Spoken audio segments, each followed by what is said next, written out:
Hi, welcome back to my channel. This is a continuation of the Dinacharya chapter Ashtanga Hridaya.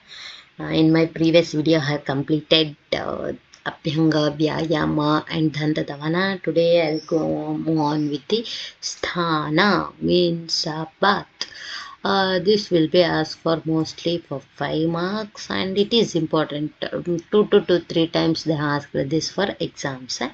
Okay, we'll learn from shloka now. What is the shloka? Deepanam vrishamayusham snanam orjo bhala pradam. Deepanam means Agni.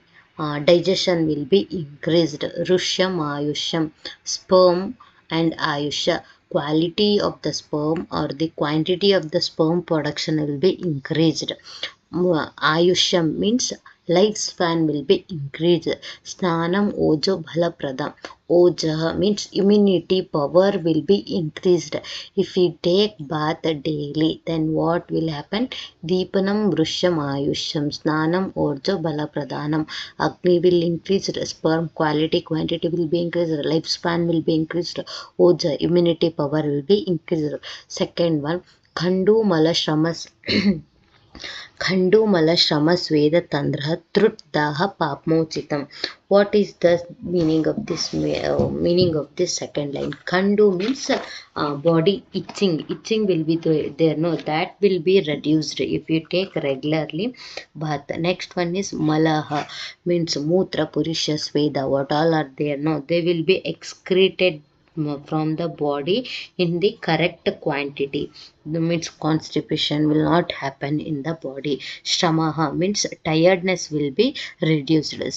Tiredness will be reduced. Next Veda means the one who will be getting more sweating, no, that will be reduced if you regularly take the bath. Next Thandra means yawning or tiredness, that will be reduced. Thandra means fresh mood will be produced. You can understand in that way.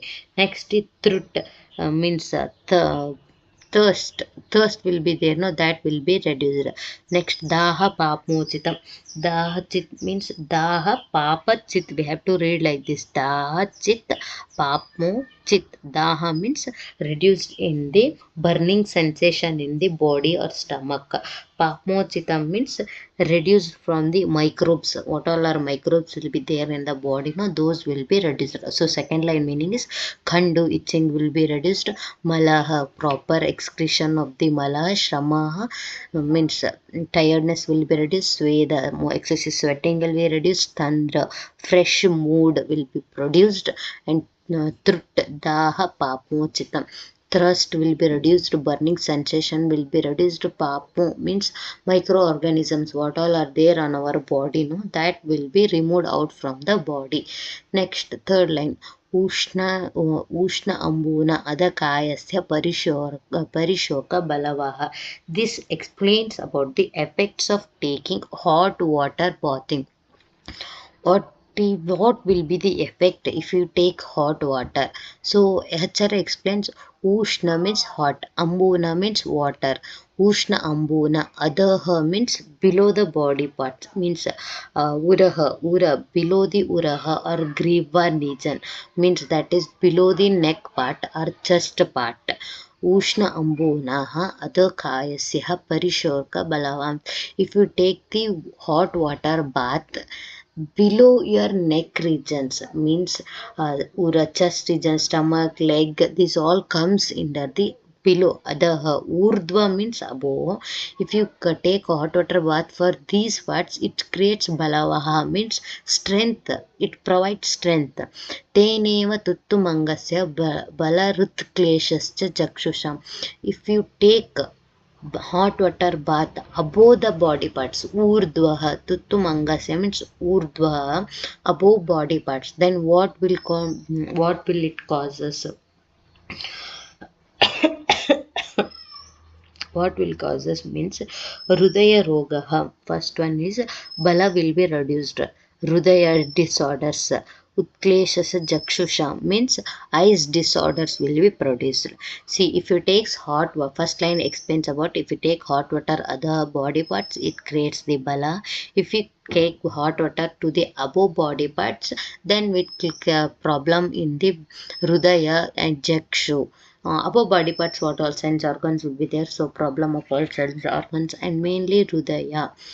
Next line indicate these two lines meaning I have explained. Next is Snanam Ardhitam Netra Vyaktascha Karna Roga Atisarishu means this explains about the contraindications of the sthana means the one who should not take the bath such as Snanam Ardhitam facial paralysis netra rogaha asya roga asya means mouth disorders asya means mouth.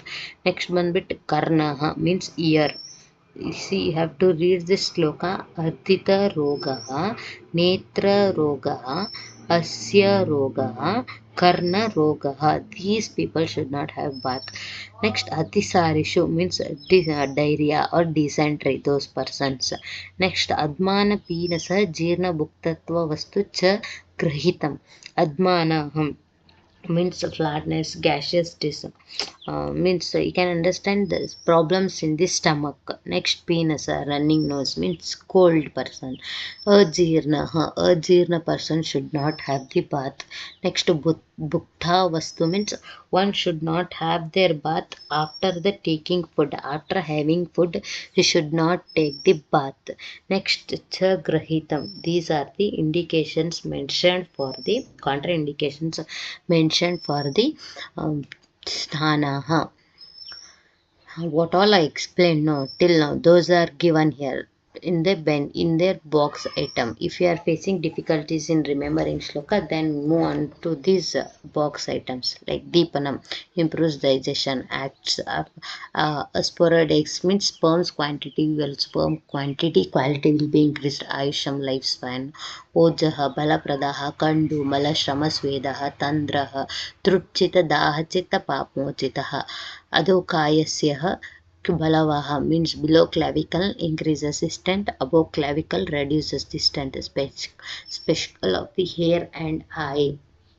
Next, contraindications will be Ardhita, Netra Roga, Asya Roga, Karna Roga, Atisaraha, Admanaha, Penasa, Ajirna, Bhuktavan. If it is okay to remember this shloka for the contraindications, just write the heading as contraindications and write among these 3 to 4. You can easily get the marks. Now the left topic is Sadruta. This I'll provide with my notes. If you like this my video, please share and subscribe. For the Dinacharya Sadruta part, I'll do in my next video. Please take consideration of my effort and subscribe to my channel and share as much as possible this video, and which topic you want me to teach, please comment it down on the comment section. Thank you. Bye bye.